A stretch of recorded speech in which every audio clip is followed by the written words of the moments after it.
Hello student, मैं कुमकुम Sharma A1 educate lens में आपका स्वागत है। हम क्लास 11 का फोटोसिंथेसिस इन हायर प्लांट्स पढ़ रहे थे। हमने उसमें ऑलमोस्ट लाइट रिएक्शन पढ़ लिया था। एटीपी कैसे फॉर्म होती है ये हमें देखना था और हम अभी आगे की क्लासेस में उसको देखेंगे।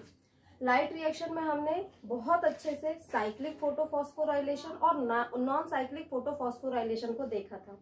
हमने देखा था कि जो साइक्लिक फोटोफॉस्फोराइलेशन होता है वो कहाँ होता है। भाई मैंने बहुत अच्छे से ट्रिक में भी बताया था कि 700 और 680 में फर्स्ट किसको मिलेगा, 700 वाले को मिलेगा। मतलब साइक्लिक जो है वो 700 में होता है और नॉन साइक्लिक जो होता है वो 680 प्लस 700 दोनों में होता है। बहुत ही अच्छे से हमने देखा था। साइक्लिक में एटीपी बनता है, ठीक है, और नॉन साइक्लिक में एटीपी तो बनता ही है, NADPH रिड्यूस होता है। ये भी चीज हमने देखी थी। आज की जो हमारी क्लास है, अब हमने एटीपी और NADPH तो बना लिया। अब उस एटीपी और NADPH को, क्योंकि जब हमने शुरुआत की क्लास पढ़ी थी और उसमें हमने लाइट रिएक्शन और डार्क रिएक्शन पढ़ा था, तो हमने क्या पढ़ा था कि लाइट रिएक्शन क्या होती है, जो डायरेक्टली लाइट के ऊपर डिपेंडेंट होती है। कहाँ होती है? जो मेम्ब्रेनस पार्ट होता है क्लोरोप्लास्ट का, वहां होती है। मेनली थैलाकॉइड्स में या स्ट्रोमल लैमेली में होती है। डार्क रिएक्शन जो होती है, जैसे अगर ये एक क्लोरोप्लास्ट है, मैं बस उसको रिवाइज कर रही हूँ, तो ये मेम्ब्रेनस स्ट्रक्चर है, इसके अंदर तो लाइट रिएक्शन हो रहा था, ठीक है, यहाँ भी मेम्ब्रेनस स्ट्रक्चर होगा, ये स्ट्रोमल लैमेली है। यहाँ पे जो लिक्विड भरा होता है, इसमें हमने क्या बात की थी कि यहाँ पर बहुत सारे वेरियस एंजाइम्स होते हैं जो CO2 को फिक्स करते हैं, खाना बनाएंगे, ठीक है। और यहीं पर ये जो स्ट्रोमा होता है, यहीं पर डार्क रिएक्शन होता है, ठीक है। अब देखो, डार्क रिएक्शन जो होता है उसको और भी कई नाम से जानते हैं। क्यों? उसके पीछे का लॉजिक समझ लो। इसे हम बायोसिंथेटिक भी कहते हैं। बायो मतलब क्या होता है? फूड, ठीक है, शुगर, ग्लूकोज, कुछ भी बोल लो। और सिंथेसिस मतलब क्या होता है? बनाना, मैन्युफैक्चर करना। क्योंकि यहाँ पर CO2 को फिक्स किया जाएगा और CO2 को फिक्स करके क्या बनाएंगे? शुगर का फॉर्मेशन। इसीलिए इसको बायोसिंथेटिक भी कहते हैं। इसे डार्क फेज क्यों कहते हैं? मैंने आपको बताया था कि लाइट रिएक्शन डायरेक्टली क्या होती है? लाइट के ऊपर डिपेंडेंट होती है। उस टाइम पे मैंने आपको एक बात और बताई थी और बहुत ही क्लियरली कहा था कि आप ऐसा बिल्कुल भी मत सोचना कि डार्क रिएक्शन का मतलब है कि इसके लिए लाइट जरूरी ही नहीं है। नहीं, ऐसा बिल्कुल भी नहीं है। डार्क रिएक्शन का मतलब होता है कि डायरेक्टली लाइट नहीं चाहिए, लेकिन लाइट में जो रिएक्शंस हुए हैं उसमें जो एटीपी और NADPH बना है उसका यूज CO2 को फिक्स करने के लिए किया जाएगा। मतलब कि डायरेक्टली भले ही लाइट नहीं चाहिए, बट इनडायरेक्टली वो लाइट के ऊपर डिपेंडेंट है। इसलिए ऐसा बिल्कुल भी मिसकंसेप्शन मत रखना कि लाइट नहीं है तो भी हम खाना तो बना ही सकते हैं। खाने को CO2 को फिक्स ही तो करना है, लाइट की तो जरूरत पड़ती नहीं है। नहीं, लाइट की जरूरत कैसे नहीं पड़ी? लाइट की में बने हुए एटीपी और NADPH की जरूरत तो पड़ी ना, लेकिन डायरेक्टली डिपेंडेंट नहीं है, इसीलिए इसको डार्क फेज कहते हैं, ठीक है। कार्बन साइकिल क्यों कहते हैं? क्योंकि यहाँ पर कार्बन को ही तो फिक्स किया जाएगा। शुगर बनाने में किसको यूज कर रहा है? कार्बन को यूज कर रहा है, तो कार्बन साइकिल। और इसे ब्लैकमैन नाम के साइंटिस्ट ने बताया था, तो ब्लैकमैन रिएक्शन। ये सारे नाम बहुत इंपॉर्टेंट है, इस बात को याद रखिएगा। तो हम इसे biosynthetic, dark phase, carbon cycle या ब्लैकमैन रिएक्शन भी कहते हैं। अब देखो, कुछ चीजें जो हमने शुरुआत से ही हम पढ़ते आ रहे हैं, बस मैं उसको थोड़ा सा लिखूंगी, ठीक है। सबसे पहले CO2 को जब हम क्या करते हैं, CO2 जो है वो रिड्यूस होता है, ठीक है। तो process by which carbon dioxide is reduce, क्या होगा? प्रोसेस बाय विच, किसको रिड्यूस करना है? कार्बन डाइऑक्साइड को। तो कार्बन डाइऑक्साइड इज रिड्यूस्ड, ठीक है। और जब ये रिड्यूस होगा तो क्या बनेगा? कार्बोहाइड्रेट टू कार्बोहाइड्रेट, ठीक है। क्या बनेगा? कार्बोहाइड्रेट बनेगा। And this process is termed as, इस प्रोसेस को क्या कहते हैं? जब CO2 जो है वो रिड्यूस हो रहा है, is termed as carbon fixation. Carbon को फिक्स किया जा रहा है, ठीक है। तो कार्बन फिक्सेशन, तो कार्बन फिक्सेशन का मतलब क्या होता है? बहुत आसान है। कार्बन फिक्सेशन का मतलब होता है कि CO2 जो है, जो रिड्यूस हो रहा है किसमें? कार्बोहाइड्रेट में, इसी को हम क्या बोलते हैं? कार्बन फिक्सेशन कहते हैं। कार्बन फिक्सेशन में हम किसका यूज करते हैं, एटीपी और NADPH का, जो लाइट रिएक्शन में बना है, ठीक है। तो यहाँ पे क्या यूज करते हैं, used ATP adenosine triphosphate and NADP HH+, ठीक है, हम इसका यूज करते हैं, या NADPH भी लिख सकते हो। तो NADPH, ये NADPH कब बना था, लाइट रिएक्शन में बना था। जो लाइट रिएक्शन में ATP और NADPH बना है, इसका यूज किया जाएगा ताकि क्या कर सके, जो कार्बन है उसको फिक्स किया जा सके। कहाँ हो रहा है, बहुत आसान है, अकर बताया, शुरुआत में ही बोला अकर्स कहाँ पे होगा, अकर्स इन स्ट्रोमा, और ये स्ट्रोमा कहाँ पे है, क्लोरोप्लास्ट में है, ठीक है। तो ये स्ट्रोमा में होगा। अगला है कि यहाँ पर बहुत सारे एंजाइम्स पार्टिसिपेट करेंगे, बहुत सारे एंजाइम्स पार्टिसिपेट करेंगे तभी ये हो पाएगा। तो with the help of various enzyme, ठीक है, बहुत सारे एंजाइम्स हैं जो क्या करेंगे, इसमें हेल्प करेंगे, तब जाके आपका जो कार्बन है वो फिक्स होता है। ये जो कार्बन फिक्स होता है ना, सबसे पहले एक साइंटिस्ट थे जिनका नाम था कैल्विन, एक्चुअली पूरा नाम मेल्विन कैल्विन था। ये काम कर रहे थे किसके ऊपर, क्लोरेला के ऊपर। किसके ऊपर काम कर रहे थे, क्लोरेला, मैं लिख देती हूँ। ये काम कर रहे थे क्लोरेला, एक एल्गी है, इसके ऊपर काम कर रहे थे। और ये एक रेडियो एक्टिव कार्बन का C14 इसको यूज कर रहे थे, ठीक है, ये यूज कर रहे थे इसको, C14 रेडियो एक्टिव था, कार्बन का एक आइसोटोप था, उसको यूज करके क्लोरेला एक एल्गी थी, उसके ऊपर ये काम कर रहे थे। इन्होंने क्या देखा कि जब CO2 फिक्स होता है, ठीक है, हम देख चुके CO2 फिक्स हो रहा है। CO2 जब फिक्स होता है तो सबसे पहले जब क्या हो रहा है, CO2 फिक्सेशन हो रहा है, तो जो सबसे पहला फर्स्ट स्टेबल प्रोडक्ट बनता है, स्टेबल प्रोडक्ट बनता है, वो एक 3 कार्बन का कंपाउंड होता है।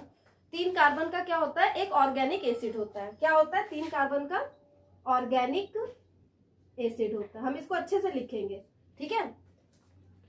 तो कौन काम कर रहे थे, कैल्विन।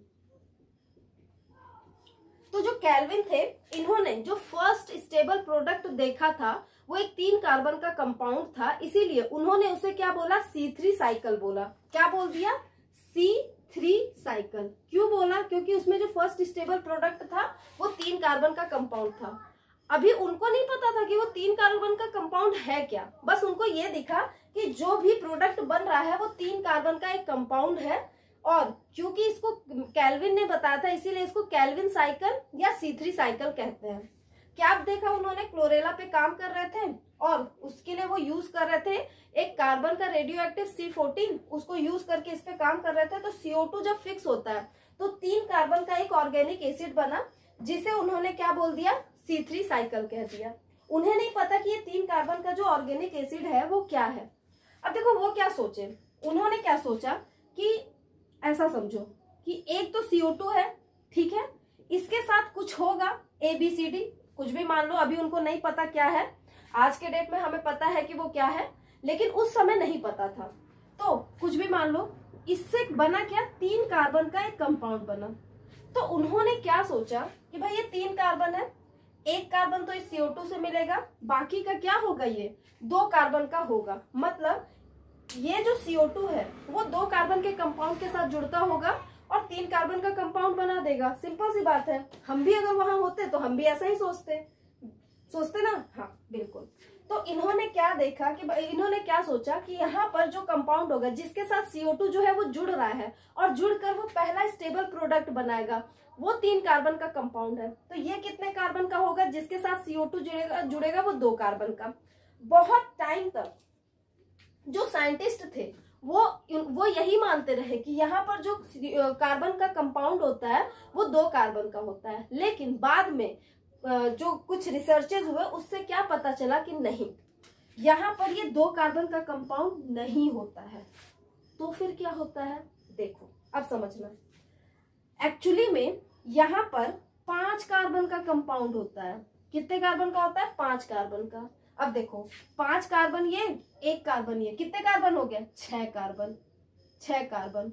ठीक है, मतलब क्या केल्विन साहब झूठ बोल रहे थे, नहीं, बनता तो 3 कार्बन का ही कंपाउंड है, लेकिन अब 3 कार्बन का कंपाउंड कैसे बन सकता है, बहुत आसान है। यहाँ पे 3 कार्बन का कंपाउंड है, उसके 2 मॉलिक्यूल्स होंगे, कितने हो गए, 6 हो गए भाई, 3 दूनी 6, यहाँ पे 5 1 6।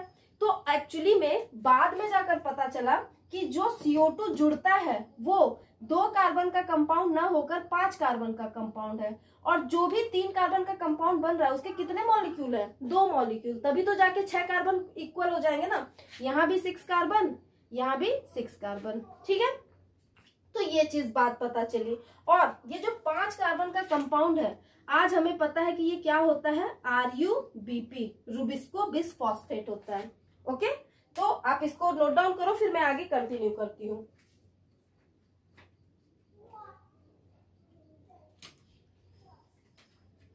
ठीक है, अब देखो यहाँ पे मैं लिख देती हूँ कि यहाँ पे क्या होता है, क्या हुआ, यहाँ पर केल्विन सर ने किसका यूज किया था, CO2 is combined, CO2 is combined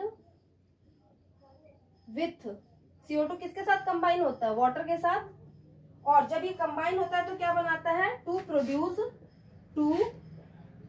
produce sugar, जिसे हम ग्लूकोज कहते हैं, कार्बोहाइड्रेट कहते हैं, कुछ भी बोल दो। यहां पर उन्होंने किसका यूज किया था, यूज्ड C14 रेडियो एक्टिव, या कार्बन के आइसोटोप्स थे। ठीक है, C14 रेडियो एक्टिव का, और एक एल्गी थी क्लोरेला। एक्चुअली में क्लोरेला के अलावा उन्होंने सैंडमस पे भी काम किया था, बट ज्यादातर इंपॉर्टेंट क्या हो जाता है, क्लोरेला। ये एक एल्गी है, इसके ऊपर उन्होंने क्या किया, काम किया। ठीक है, जो फर्स्ट स्टेबल प्रोडक्ट बनता है यहाँ पर, ये जो फर्स्ट स्टेबल प्रोडक्ट बनता है 3 कार्बन का, आज की डेट में हमें पता है कि वो क्या होता है, 3PGA, फॉस्फोग्लिसरिक एसिड। ठीक है, तो यहाँ पर हम लिख देते हैं क्या होगा, first CO2 fixation product was, first CO2 fixation product was, यहाँ पे जो प्रोडक्ट है वो क्या है, 5 कार्बन का, क्या बनेगा, मैं ऐसे लिख देती हूँ, वाज RuBP। ठीक है, 3 carbon sorry 3 carbon organic acid. ठीक है, क्या बनेगा, 3 कार्बन का ऑर्गेनिक एसिड बनेगा, और ये 3 कार्बन वाला ऑर्गेनिक एसिड क्या होगा, PGA, जिसको हम बोलते हैं फॉस्फोग्लिसरिक एसिड। ठीक है, तो यहाँ पे क्या बन जाएगा, 3PGA बन जाएगा। इसको लिखो, फिर मैं आगे इसको कंटिन्यू करती हूँ।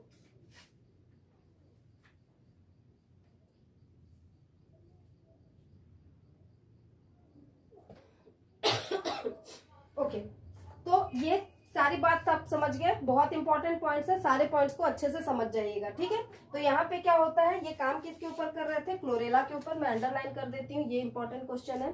कौन सा रेडियो एक्टिव था, C14 था, इसी से ये यूज कर रहे थे।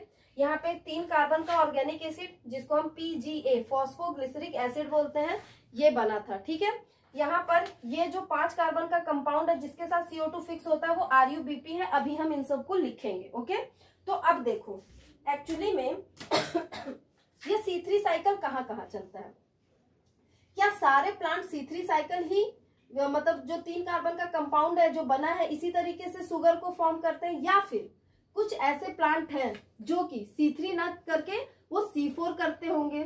ठीक है, आपने C4 का नाम सुना होगा, या मतलब ऐसे बोल लो सॉरी वो C3 के अलावा कोई और किसी और तरीके से साइकिल को यूज करते होंगे। तो कई ऐसी बातें हैं जो अभी हम डिस्कस करेंगे। वेट 1 मिनट, 1 मिनट दीजिएगा।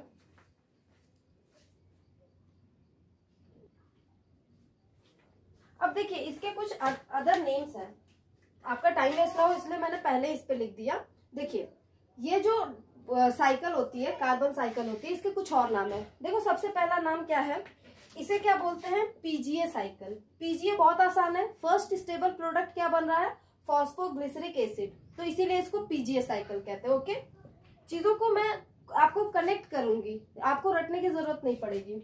दूसरा, यहाँ पर क्योंकि कैल्विन नाम के साइंटिस्ट ने इसके बारे में सबसे पहले बताया था, और कैल्विन के साथ उनके साथ और भी थे, उनका नाम था बेंसन, तो कैल्विन बेंसन साइकिल के नाम से भी इसको जाना जाता है।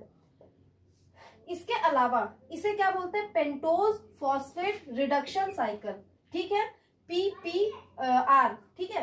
तो यहाँ पे देखो पेंटोज, पेंटोज क्यों, क्योंकि 5 कार्बन का कंपाउंड है। अभी तो बताया कि पहले माना जाता था कि ये 2 कार्बन का कंपाउंड है जो CO2 के साथ फिक्स होता होगा, और यहाँ पे 3 कार्बन का कंपाउंड बनाता है, लेकिन ये बात गलत हो गई, यहाँ पे 5 कार्बन का कंपाउंड होता है। तो 5 को क्या बोलते हैं, पेंटोज। तो पेंटोज, और फॉस्फेट तो है ही, तो पेंटोज फॉस्फेट रिडक्शन, क्योंकि कार्बन जब फिक्स हो रहा है वहां रिडक्शन ही चल रहा है, हमने शुरुआत में ही पढ़ा था, तो पेंटोज फॉस्फेट रिडक्शन साइकिल भी कहते हैं। ओके, इसके अलावा इसे रिडक्टिव पेंटोज फॉस्फेट, जस्ट इसी का उल्टा नाम है, यहाँ पेंटोज फॉस्फेट रिडक्शन बोल दिया, यहाँ रिडक्टिव पेंटोज फॉस्फेट बोल दिया, ये भी साइकिल कहते हैं। सारे नाम इंपॉर्टेंट है। प्लस इसको क्या बोलते हैं, फोटोसिंथेटिक सी रिडक्टिव साइकिल। सी मतलब कार्बन, कार्बन का ही तो रिडक्शन हो रहा है ना, तो फोटोसिंथेसिस हो रहा है, photosynthetic C reductive cycle, PCR, या फिर इसको हम बोलते हैं RPP साइकिल। तो ये सारे क्या है, इसी के नाम है, ठीक है। Calvin Benson cycle, photosynthetic C reductive cycle, pentose phosphate reduction cycle, PGA cycle, और रिडक्टिव पेंटोज फॉस्फेट साइकिल, ठीक है। तो ये सारे क्या होते हैं, इसके नाम होते हैं। अब देखो C3 साइकिल, मैंने क्या बोला कि क्या C3 साइकिल हर जगह पाई जाएगी या फिर ये एक लिमिटेड जगह पे पाई जाएगी। तो देखो बच्चों, हर जगह पे C3 साइकिल नहीं चलती है, ठीक है। क्यों नहीं चलती है, आप आगे की क्लासेस में समझ जाओगे। आपको क्या ध्यान रखना है कि ये जो C3 साइकिल है ना, ये कहाँ पे मेनली होती है, ये डाइकॉट्स में होती है, डाइकॉट, ठीक है। ये मेनली किस में होती है, डाइकॉट्स में, लेकिन कुछ एक्सेप्शंस तो होंगे ही। कुछ एक्सेप्शंस में क्या होते हैं कि रेयरली ये किसमें देखने को मिलती है आपकी, एक तो राइस में मिलती है, राइस, ठीक है, मतलब रेयरली मोनोकॉट्स, मोनोकॉट, और मोनोकॉट में कौन, एक तो राइस जो आप डेली यूज में खाते हो, चावल, और दूसरा वीट। तो ये 2 एग्जाम्पल इंपॉर्टेंट है। नॉर्मली वो डाइकॉट्स में मिलती है, इससे ज्यादा क्वेश्चन नहीं पूछेगा, जहां पे रेयरली होगी वही क्वेश्चन पूछेगा, ठीक है। और ये तो बहुत ही इंपॉर्टेंट है, मैं इसको लिख देती हूँ, वेरी वेरी इंपॉर्टेंट, ठीक है। आप इसको याद कर लो, मतलब एक बार समझोगे तो समझ में आ जाएगा। तो ये डाइकॉट्स में होती है, रेयरली आपके राइस और व्हीट में भी देखने को मिलती है। बना लो, फिर हम आगे कंटिन्यू करते हैं। अब देखो, ये तो हमारी हो गई नॉर्मल इंट्रोडक्शन। अब हम मेनली देखेंगे कि एक्चुअली में C3 साइकिल कैसे चलती है। हमें मेनली क्या चाहिए, C3 साइकिल ही तो देखना है, तो अब हम उसको देखते हैं किस तरीके से C3 साइकिल चलती है, और बहुत अच्छे से समझेंगे, एक एक स्टेप को बहुत अच्छे से देखेंगे। ओके, तो 1 मिनट दीजिएगा, बहुत इंपॉर्टेंट है, आपके एग्जाम में, स्कूल में भी आता है। कोई भी कॉम्पिटेटिव एग्जाम उठाकर देख लो, चाहे वो नीट हो या फिर अदर कोई भी PGT हो, बायोलॉजी LT ग्रेड हो, किसी में भी ऐसा नहीं होगा TGT हो जिसमें यहाँ से क्वेश्चन ना आए, ये आप भी जानते हो, ठीक है। अब देखो हम इसको बहुत अच्छे से समझते हैं। सबसे पहले हमने देख लिया कि सबसे पहले क्या होगा, यहाँ पे 5 कार्बन का एक कंपाउंड है जिसको बोलते हैं RUBP, ठीक है, क्या बोलते हैं, रुबिस्को बिस फॉस्फेट।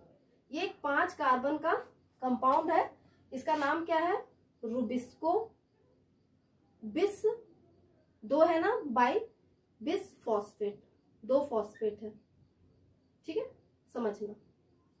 ये जो रुबिस्को बिस फॉस्फेट है, ये वो पहला कंपाउंड है जो, या ऐसे कह सकते हो प्राइमरी CO2 एक्सेप्टर भी बोल सकते हो। क्या है ये, सबसे पहले CO2 को यही तो एक्सेप्ट करेगा, तो हम इसे क्या बोल सकते हैं, प्राइमरी CO2 एक्सेप्टर बोल सकते हैं कि नहीं, बोल सकते हैं, बिल्कुल, बहुत सिंपल सी बात है। अब ये RUBP जो है ये जुड़ेगा किसके साथ, CO2 के साथ। यहां से आए CO2 साहब, एटमॉस्फेयर से, ठीक है, यहाँ पे एटमॉस्फेयर बना देती हूँ, एटमॉस्फेयर, यहाँ पे CO2 आया और RUBP CO2 के साथ जुड़कर क्या बना लेगा, सबसे पहला जो स्टेबल प्रोडक्ट बन रहा है वो क्या है, 3 कार्बन का एक कंपाउंड है, वो कौन सा कंपाउंड है, PGA। तो यहाँ पे क्या बन जाएगा, 3PGA, फॉस्फोग्लिसरिक एसिड बन जाएगा। ठीक है, मैं इसका नाम लिख देती हूँ, क्या बनेगा, फॉस्फोग्लिसरिक एसिड, ये बन जाएगा। ठीक है, ये फर्स्ट स्टेबल प्रोडक्ट है, क्या है ये, फर्स्ट स्टेबल प्रोडक्ट। यहां पर इस RUBP के साथ जो CO2 फिक्स होता है ना, तो यहाँ पर कुछ एंजाइम होता है, कुछ नहीं मतलब एक एंजाइम होता है जिसकी वजह से ये CO2 जो है वो RUBP के साथ फिक्स हो सकता है। उस एंजाइम का नाम है रुबिस्को। रुबिस्को बड़ा इंपॉर्टेंट एंजाइम है, हम इसके बारे में अलग से भी पढ़ेंगे। ठीक है, तो ये जो रुबिस्को है ये क्या करेगा, RUBP को CO2 के साथ फिक्स करवा के क्या बना लेगा, 3PGA बना लेगा, फर्स्ट स्टेबल प्रोडक्ट बना लेगा। ठीक है, यहां तक समझ गए। यहाँ पर एक्चुअली क्या हो रहा है, CO2 फिक्स हो रहा है, और जब CO2 फिक्स होता है इसको बोलते हैं कार्बोक्सिलेशन। क्या बोलते हैं, कार्बोक्सिलेशन।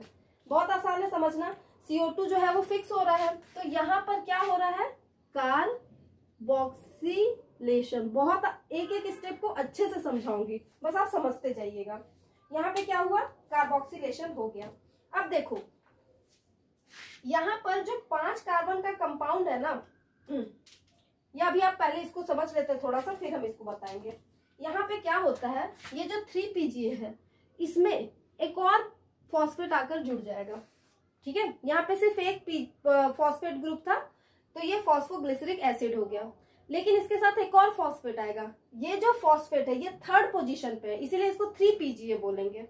ओके, अब जो फॉस्फेट आकर जुड़ेगा वो 1st पोजीशन पे जुड़ेगा, तो 1 3 2 PG हो गया, तो क्या बोल सकते हैं, डाइफॉस्फेट बोल सकते हैं, या फॉस्फोग्लिसरिक एसिड बोल सकते हैं, ग्लिसरेट बोल सकते हैं। तो क्या बोलेंगे, 1 3 डाई मतलब 2 फॉस्फोग्लिसरिक एसिड बोल दो। ठीक है, या ग्लिसरेट बोल दो, ग्लिसरेट, ये हो गया। अब देखो ये जो 1 3 मैंने क्या बताया कि इसमें PGA में 3rd पोजीशन पे क्या था, फॉस्फेट था। अब 1st पोजीशन पे भी फॉस्फेट आकर जुड़ गया। अब एक बात बताओ, ये फॉस्फेट कहां से आया, यहाँ पर एक फॉस्फेट था जो 3rd पोजीशन पे था, यहाँ पे एक और आ गया डाई फॉस्फेट और वो 1st पोजीशन पे। आप सोच के बताओ ये फॉस्फेट कहाँ से आया, क्या ये फॉस्फेट आपने जोड़ा, नहीं आपने तो नहीं जोड़ा ना, तो ये फॉस्फेट कहाँ से आएगा। अरे बहुत आसान है, आप क्या बोलोगे, बहुत आसान है मैम आपको नहीं पता, बस क्या करना है आपको, ATP को तोड़ दो, क्या कन्वर्ट हो जाएगा, ADP। एक फॉस्फेट मिला इसमें यहाँ जोड़ दो, बहुत आसान है भाई, ATP को ADP में कन्वर्ट कर दो और जो फॉस्फेट निकला वो यहाँ पर जुड़ गया, मतलब यहाँ से जो फॉस्फेट निकला होगा इनऑर्गेनिक फॉस्फेट। मैं इसको हटा देती हूँ, आप इतना तो आप समझ ही रहे होगे। ठीक है, ये हो गया। ओके, ठीक है भाई, मान लेते हैं, चलो। अब देखो यहाँ पर ग्लिसरैल्डिहाइड 3 फॉस्फेट बनेगा, यहाँ पे क्या बनेगा इससे, यहाँ अब इसको बनाना है ग्लिसरैल्डिहाइड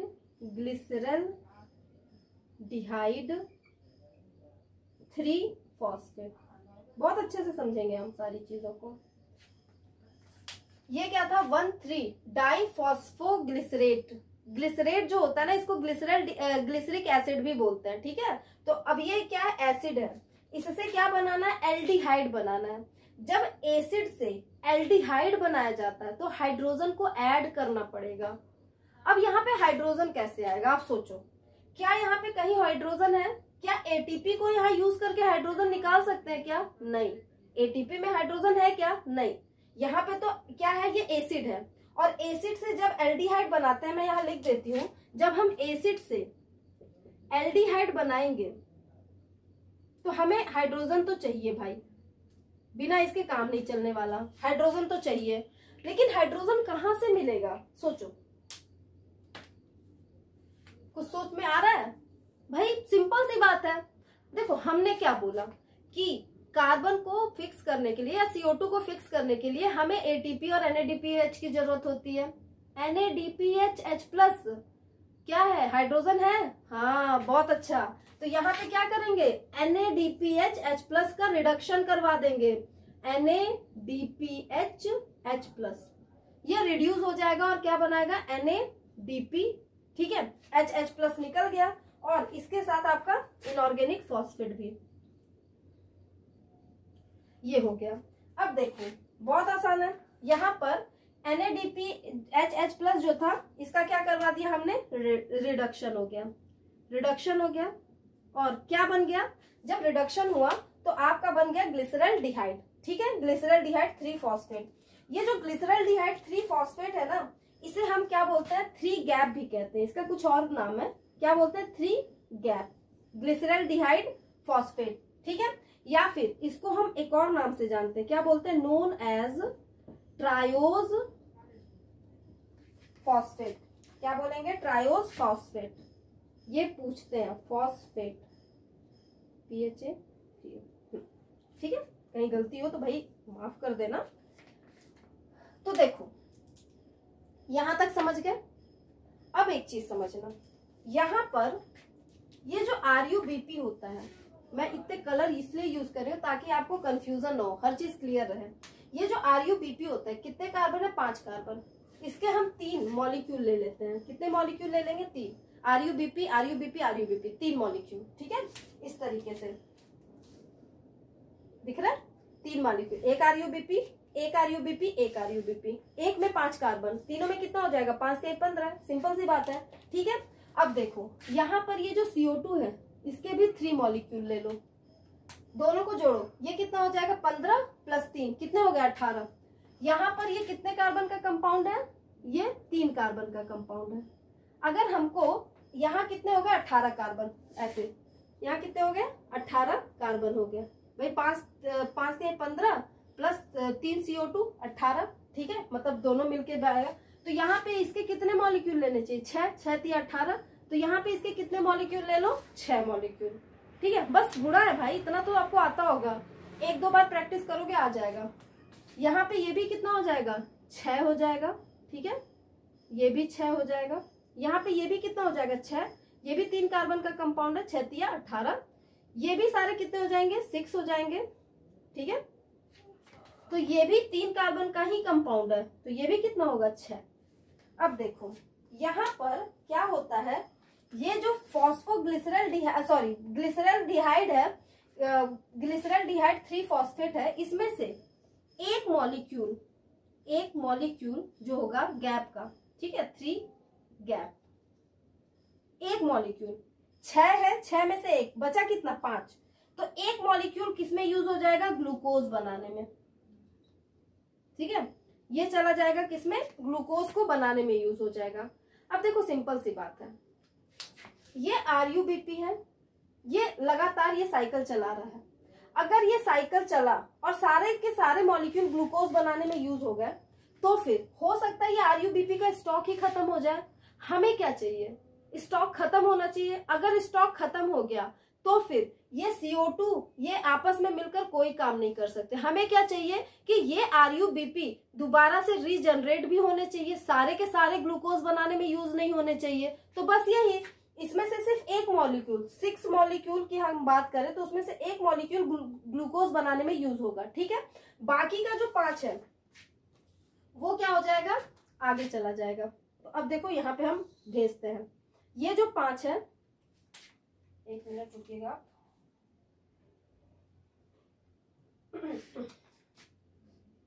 ये बना लेगा RUMP, ठीक है, रुबिस्को मोनोफॉस्फेट, क्या बना लेगा, रिब्यूलोज मोनोफॉस्फेट, ठीक है।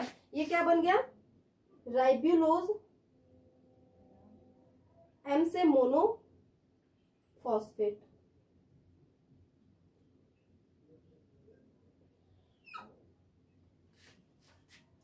अब देखो मोनोफॉस्फेट, यहाँ पे कितने फॉस्फेट थे, यहाँ पे 3 फॉस्फेट थे। यहाँ पे कितने फॉस्फेट हैं, यहाँ पे अगर देखा जाए तो एक ही फॉस्फेट है, बाकी के 2 फॉस्फेट क्या हो जाएंगे, बाहर निकल जाएंगे। ठीक है, 2 इनऑर्गेनिक फॉस्फेट क्या हो गया, बाहर निकल गए। अब ये जो RUMP है ये कन्वर्ट, ये भी कितने कार्बन का है, अब देखो यहाँ पे कितना मॉलिक्यूल आया, 5 मॉलिक्यूल आया। ठीक है, ये कितने कार्बन का कंपाउंड है, 3 कार्बन का, 5 मॉलिक्यूल, तो कितना हो गया, 5 के 15। ठीक है, अब ये आगे किसमें कन्वर्ट हो जाएगा, RUBP में। ठीक है, ये कन्वर्ट हो गया RUBP में। और यहां पर अगर आप देखोगे तो इस जगह पर क्या हो रहा होगा, RUMP रुबिस्को मोनोफॉस्फेट, ये क्या है, रुबिस्को बाइफॉस्फेट या बिसफॉस्फेट। यहाँ पे 2 फॉस्फेट है, यहाँ कितने फॉस्फेट है, 1 फॉस्फेट है, हमें एक और फॉस्फेट चाहिए। ठीक है, तभी तो काम चलेगा ना। तो यहां पर देखो फिर से फॉस्फेट के लिए क्या करेंगे, ATP को यूज करेंगे। ठीक है, कितने कार्बन है, 3, तो 3 फॉस्फेट, भाई 1 रुबिस्को 1 RUBP, 3 तो 3 में। ठीक है, तो ये कन्वर्ट हो जाएगा किसमें, 3ADP।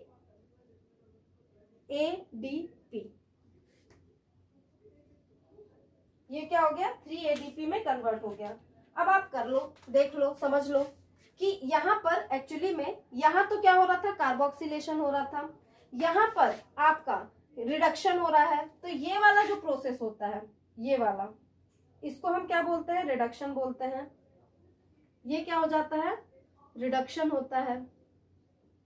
और ये जो प्रोसेस है, यहाँ पे क्या हो रहा है, ये RUBP को रीजनरेट किया जा रहा है, तो यहाँ पे रीजनरेशन हो रहा है।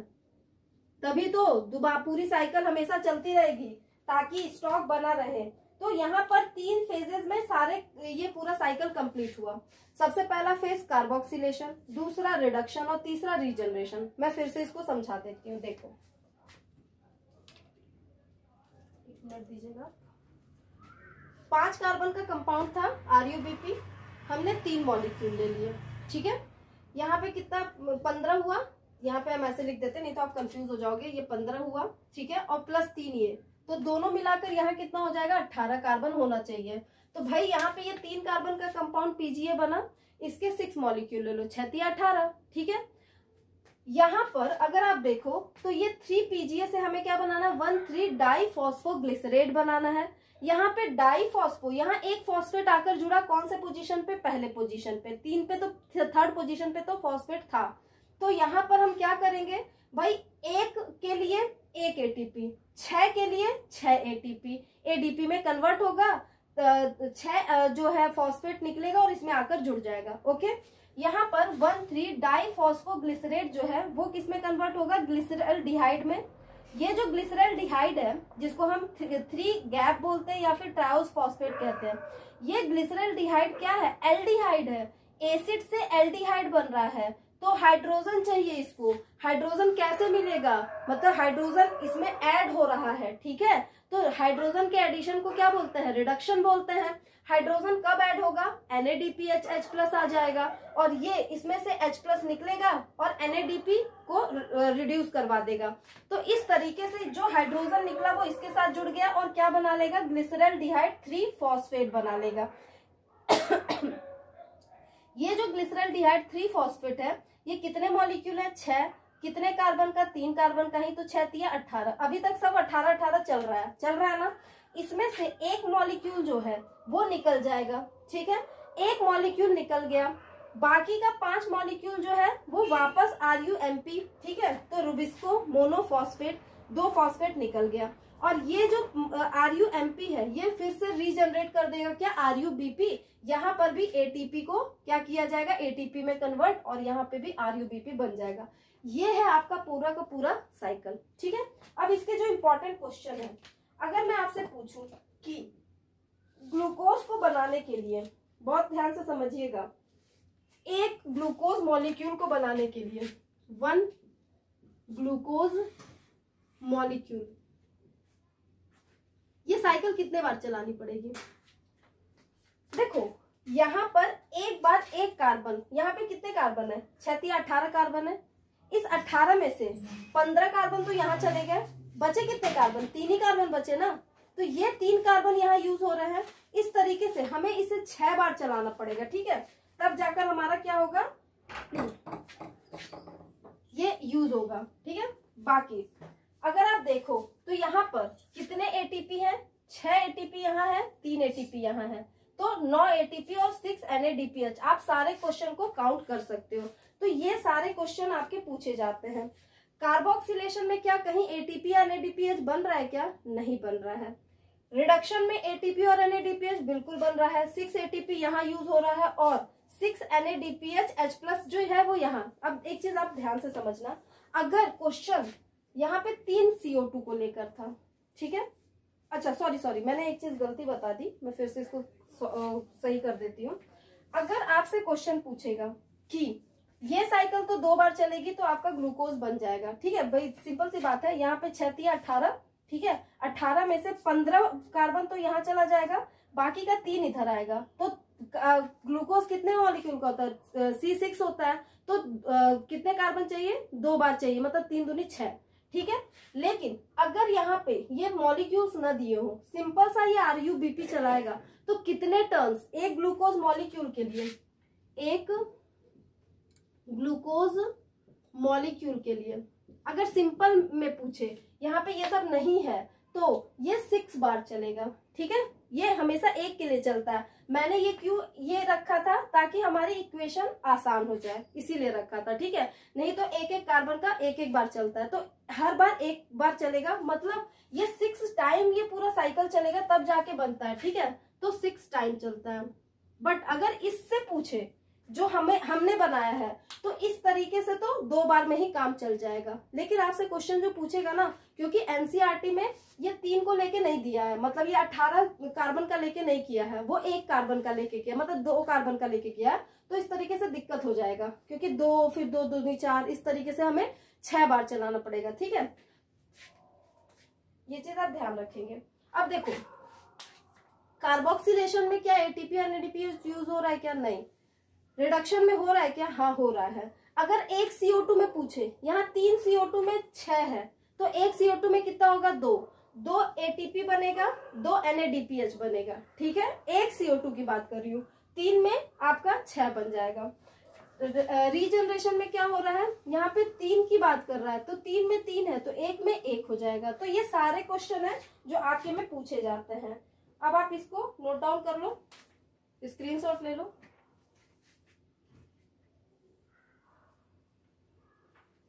तो ये था आपका क्या, C3 साइकिल, जो बहुत इंपॉर्टेंट है, बहुत कंफ्यूजन होता है, बट मैंने इसको इजी वे में समझाने की कोशिश की है। आप इसको पढ़ो, समझो। नेक्स्ट क्लास में हम C4 साइकिल को समझेंगे। एक्चुअली में स्टूडेंट, मेरा एक क्वेश्चन है आपसे, आप सोचना इसको, फिर हम नेक्स्ट क्लास में इसको डिस्कस करेंगे कि अगर C3 साइकिल आ गया था तो फिर C4 साइकिल की क्या जरूरत पड़ी। अगर जरूरत पड़ी है तो कुछ ना कुछ उसमें क्या होगा, इस C3 साइकिल से अलग होगा, ठीक है। दूसरा क्वेश्चन, ये जो रुबिस्को है, जिसको मैंने कहा कि ये बड़ा इंपॉर्टेंट रोल प्ले करेगा, इस रुबिस्को का क्या काम है, क्या करता है ये रुबिस्को, किस तरीके के फंक्शन को ऑर्गेनाइज करता है। देखो C4 साइकिल के आने का मेन कारण ही क्या था, ये रुबिस्को। क्यों, क्योंकि रुबिस्को जो होता है, चलो मैं नेक्स्ट क्लास में ही आपको बताऊंगी, ठीक है। तो इसके लिए आप पढ़ते रहो, चीजों को समझते रहो, और नेक्स्ट क्लास में मैं C4 साइकिल को कंटिन्यू करूंगी। फिर उसमें ये भी बताऊंगी सबसे पहले कि रुबिस्को क्या है, क्यों C4 पाथवे की जरूरत पड़ी, क्यों आगे की तरफ जो साइकिल है वो कंटिन्यू किया, ठीक है। तो with this we have completed C3 cycle. In the next class हम लोग क्या पढ़ेंगे, C4 पाथवे को पढ़ेंगे, बहुत इंपॉर्टेंट है, बहुत सारे क्वेश्चंस आते हैं, तो आप इसको नोट डाउन कर लो। Thank you for watching my channel, thank you very much.